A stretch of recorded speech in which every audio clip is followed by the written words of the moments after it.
Goshamahal MLA Raja Singh పై Afzalgunj PS లో case నమోదైంది. అనుమతి లేకుండా శోభయాత్ర నిర్వహించారని పోలీసులు సుమోటోగా కేసు బుక్ చేశారు. ప్రధాన ర్యాలీ వస్తున్న సమయంలో గౌలీగూడ దగ్గర బాణసంచా కాల్చారని, అలాగే స్పీచ్లు ఇస్తూ ట్రాఫిక్ కు అంతరాయం కలిగించారని కంప్లైంట్లో తెలిపారు. రాజా సింగ్ తో పాటు జోగిందర్ సింగ్, బిట్టులపై పలు సెక్షన్ల కింద కేసు నమోదు చేశారు.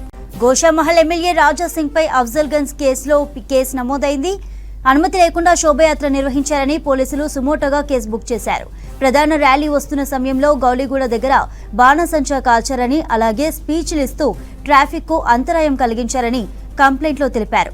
రాజా సింగ్ తో పాటు జోగిందర్ సింగ్, బిట్టులపై కూడా పలు సెక్షన్ల కింద కేసు నమోదు చేశారు. గోషామహల్ ఎమ్మెల్యే రాజా సింగ్ పై అఫ్జల్గంజ్ పిఎస్ లో కేసు నమోదైంది. అనుమతి లేకుండా శోభయాత్ర నిర్వహించారని పోలీసులు సుమోటోగా కేసు బుక్ చేశారు. ప్రధాన ర్యాలీ వస్తున్న సమయంలో గౌలీగూడ దగ్గర బాణసంచా కాల్చారని, అలాగే స్పీచ్లు ఇస్తూ ట్రాఫిక్ కు అంతరాయం కలిగించారని కంప్లైంట్లో తెలిపారు. రాజా సింగ్ తో పాటు జోగిందర్ సింగ్, బిట్టులపై కూడా పలు సెక్షన్ల కింద కేసు నమోదు చేశారు.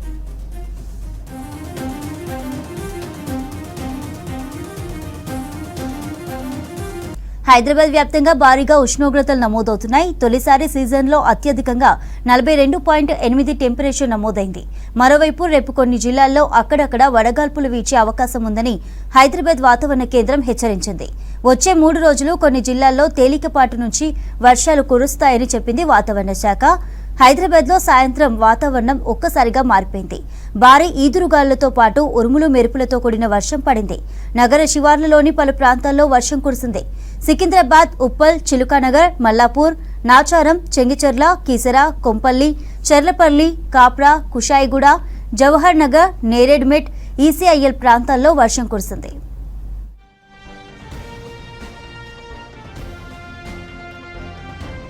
రాష్ట్రంలో ఎన్నికల హీట్ మొదలైంది. మొదటి రోజు నామినేషన్ల ప్రక్రియ ప్రశాంతంగా ముగిసింది.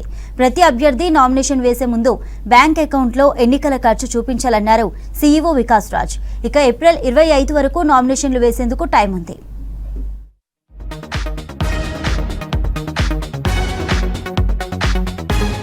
రాష్ట్రంలో తొలి రోజు ఎంపీ అభ్యర్థుల నామినేషన్ల ప్రక్రియ ప్రశాంతంగా ముగిసింది. రాజకీయ నేతలకు ఎలాంటి ఇబ్బందులు రాకుండా పగడ్బందీ ఏర్పాట్లు చేశారు అధికారులు. అయితే హైదరాబాద్, సికింద్రాబాద్ ఎంపీ స్థానాలకు తొలి రోజు ఎవరూ నామినేషన్ వేయలేదు. మరోవైపు ఆదివారం మినహా ఈ నెల 25వ తేదీ ఉదయం 11 గంటల నుంచి మధ్యాహ్నం 3 గంటల వరకు నామినేషన్లు స్వీకరించేందుకు ఏర్పాట్లు చేశారు. 26న నామినేషన్లు పరిశీలించనున్నారు. నామినేషన్ల ఉపసంహరణకు 29వ తేదీ వరకు అవకాశం కల్పించారు.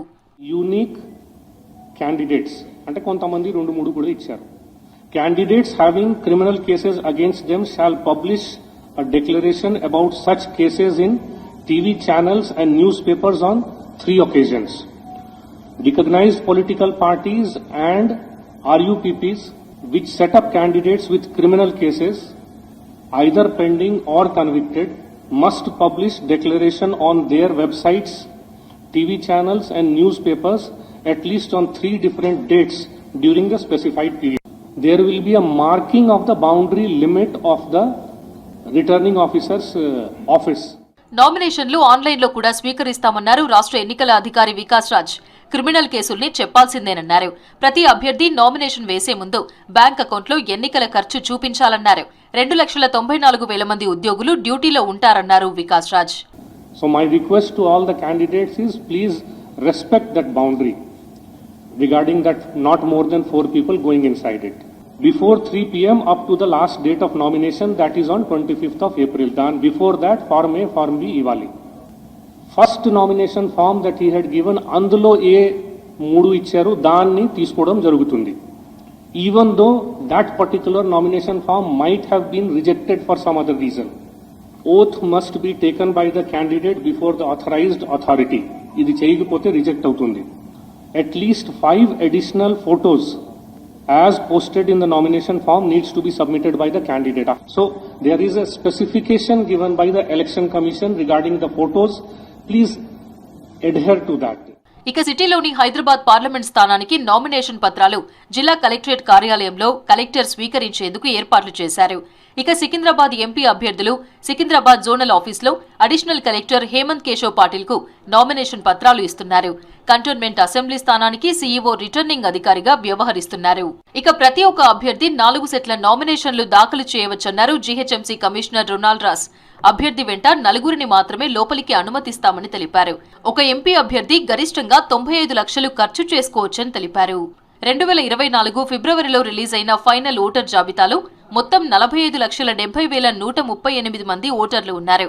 అందులో 23,30,574 మంది పురుషులు, 22,39,240 మంది మహిళలు, 324 మంది థర్డ్ జెండర్లు ఉన్నారని తెలిపారు రొనాల్డ్ రాస్. ఎన్నికల నిర్వహణకు హాజరు కాని 2,500 మంది సిబ్బందిపై చర్యలు తీసుకుంటామన్నారు. కంటోన్మెంట్కి సంబంధించిన రిటర్నింగ్ ఆఫీసర్, అసెంబ్లీకి సంబంధించిన రిటర్నింగ్ ఆఫీసరు శ్రీ మధుకర్ నాయక్ గారు, సిఇఓ కంటోన్మెంట్ గారు రిటర్నింగ్ ఆఫీసర్గా ఉంటారు. సో ఎనీ ఎలక్షన్కి సంబంధించిన ఏదంటే కూడా ఈ కన్సర్న్ రిటర్నింగ్ ఆఫీసర్ని మనం మాట్లాడుకోవచ్చు. ఎలక్టర్స్ ప్రొఫైల్స్కి వచ్చేటప్పుడు మనం ఫిబ్రవరి 8వ తారీఖు we had already publish the final electoral roll for the purpose of elections చేశాము. అప్పుడు మనకు 45,70,000 45,70,138 ఓటర్స్ ఉన్నట్టు మనకు తేలినాయి. దాంతో తోడుగా సర్వీస్ ఓటర్స్ 402 మంది, ఎన్ఆర్ఐ ఓటర్స్ 846, దెన్ ఈ పీడబ్ల్యూడి ఓటర్స్ 22,995, అలాగే 85+ సీనియర్ సిటిజన్స్ ఓటర్స్ 36,664 అని మనకు తేలినాయి. ఈపీ రేషియో మనకు 759 ఉన్నాయి. అలాగే జెండర్ రేషియో 961 ఉన్నాయి. First time voters are 18 to 19 ఈ ఒక సంవత్సరంలో మనకు రిజిస్టర్ చేసిన ఓటర్స్ సంఖ్య 65,595 ఉన్నాయి. దాని తర్వాత కూడా మనం క్లెయిమ్స్ అండ్ అబ్జెక్షన్స్ తీసుకోవడం జరిగినాయి. హైదరాబాద్, సికింద్రాబాద్ ఎంపీ స్థానాలతో పాటు కంటోన్మెంట్ అసెంబ్లీ ఎన్నికలను ప్రశాంతంగా నిర్వహించేందుకు ఏర్పాట్లు చేస్తున్నారు అధికారులు. ప్రతి ఒక్క ఓటరు స్వేచ్ఛాయుత వాతావరణంలో ఓటేసేలా అందరూ సహకరించాలన్నారు జీహెచ్ఎంసీ కమిషనర్ రొనాల్డ్ రాస్. రాష్ట్రానికి కేంద్రం 10 లక్షల కోట్లు ఖర్చు చేసిందన్నారు కేంద్ర మంత్రి BJP state chief Kishan Reddy. 2,500 కిలోమీటర్ల మేర కొత్త రోడ్లను నిర్మించామన్నారు. దేశంలో ఎక్కడా లేని విధంగా హైదరాబాద్కు రీజనల్ రింగ్ రోడ్డును తీసుకొచ్చామన్నారు. 26,000 కోట్లతో హైదరాబాద్ చుట్టూ రీజనల్ రింగ్ రోడ్ నిర్మాణం చేపడుతున్నామని చెప్పారు. లోయర్ ట్యాంక్ బండ్ దగ్గర సికింద్రాబాద్ పార్లమెంటు నియోజకవర్గానికి తాను చేసిన అభివృద్ధిపై పవర్ పాయింట్ ప్రెజెంటేషన్ ఇచ్చారు కిషన్ రెడ్డి. కార్యక్రమంలో జయప్రకాష్ నారాయణ, సీనియర్ జర్నలిస్ట్ పాషం యాదగిరి పాల్గొన్నారు. 9 yearsలో ఆల్మోస్ట్ 10 లక్షల కోట్ల రూపాయలు తెలంగాణ కోసం ఖర్చు పెట్టడం జరిగింది. అందులో అనేక రకాలుగా మరి అందులో రాష్ట్రానికి సంబంధించినటువంటి పన్నుల వాటా ఆల్మోస్ట్ 2.3 lakh crores పన్నుల వాటా రూపంలో వచ్చింది. అదే కాకుండా డెవలప్మెంటల్ యాక్టివిటీ అంటే ఈరోజు డెవలప్మెంటల్ యాక్టివిటీ అంటే చాలా రకాలుగా హెల్త్ విషయంలో కావచ్చు, ఎడ్యుకేషన్ విషయంలో కావచ్చు, లేకపోతే ఇతర అనేక రకాలుగా యాక్టివిటీస్ ఉంటుంది, మన్రేగా కావచ్చు, ఇవన్నీ కలిపితే సుమారు 6.2 lakh crores. అనేక రకాల రుణాలు ఇస్తాం. రుణాలు ఇచ్చినప్పుడు చాలా పెద్ద ఎత్తున సబ్సిడీ ఉంటుంది స్టేట్ గవర్నమెంట్ ఆఫ్ ఇండియా. ఆ సబ్సిడీల రూపంలో 7,000 కోట్ల రూపాయలు తెలంగాణ ప్రజలకు అందించడం జరిగింది. ఇది కాకుండా కనీస మద్దతు ధర, ఇతరత్ర అగ్రికల్చర్ సెక్టర్ దాని మీద 1.9 lakh crores. ఆ రకంగా టోటల్గా మనము తెలంగాణకు 10 lakh crores ఇవ్వడం జరిగింది.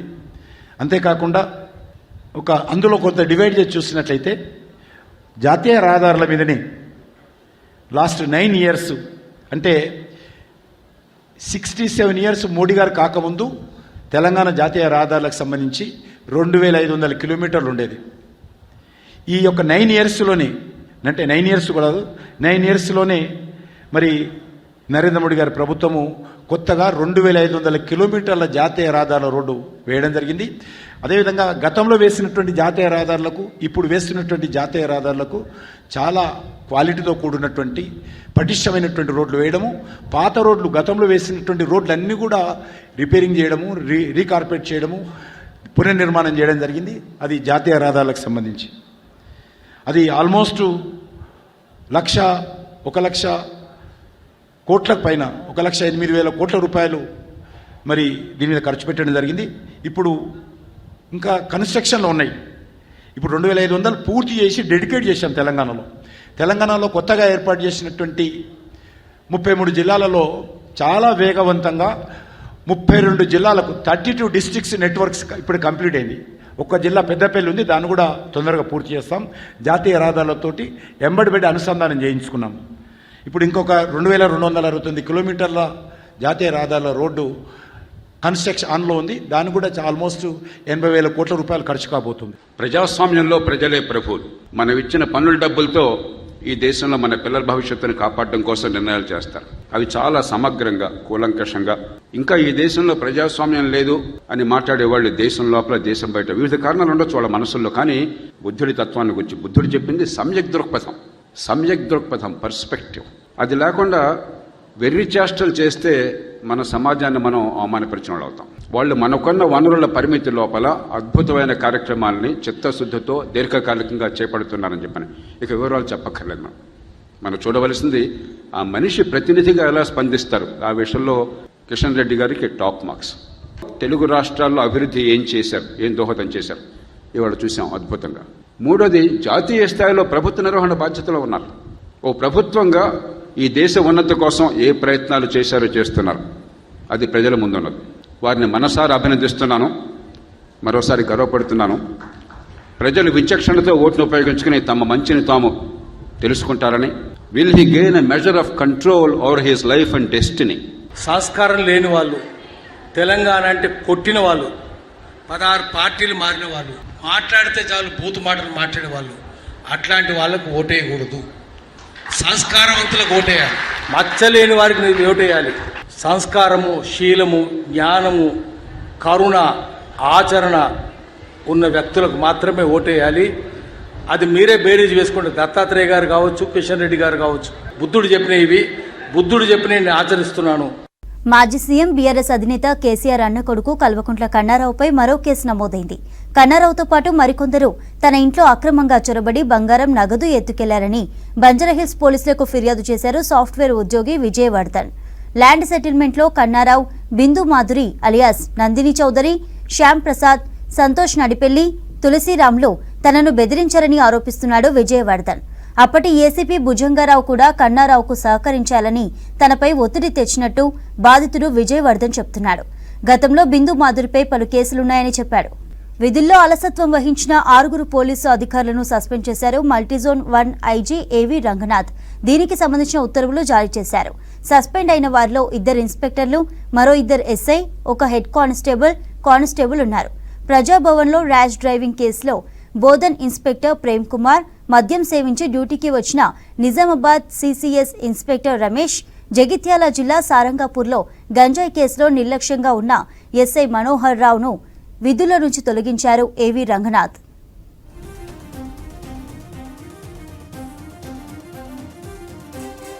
మేడ్చల్ జిల్లా కీసరా పోలీస్ స్టేషన్ను సందర్శించారు రాచకొండ కమిషనర్ తరుణ్ జోషి. నేరాలపై పోలీసులతో రివ్యూ మీటింగ్ నిర్వహించారు. లోక్సభ ఎన్నికల సందర్భంగా అప్రమత్తంగా ఉండాలని సూచించారు. రాచకొండ కమిషనరేట్ పరిధిలో నగదు, డ్రగ్స్ వివిధ రూపాల్లో మొత్తం కలిపి దాదాపు 7 కోట్ల రూపాయలు సీజ్ చేశామన్నారు.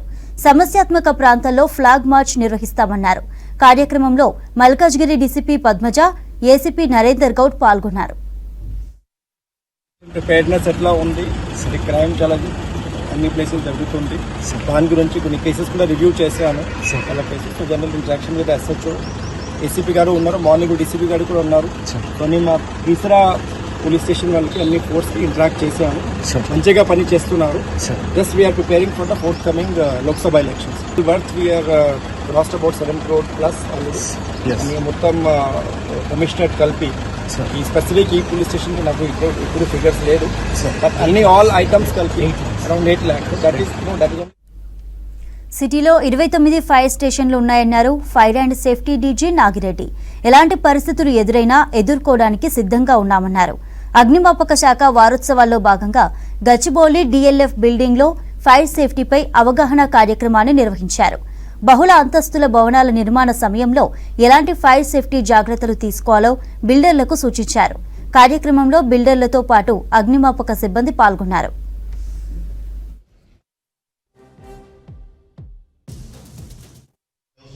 Neighboring countries code shall be a minimum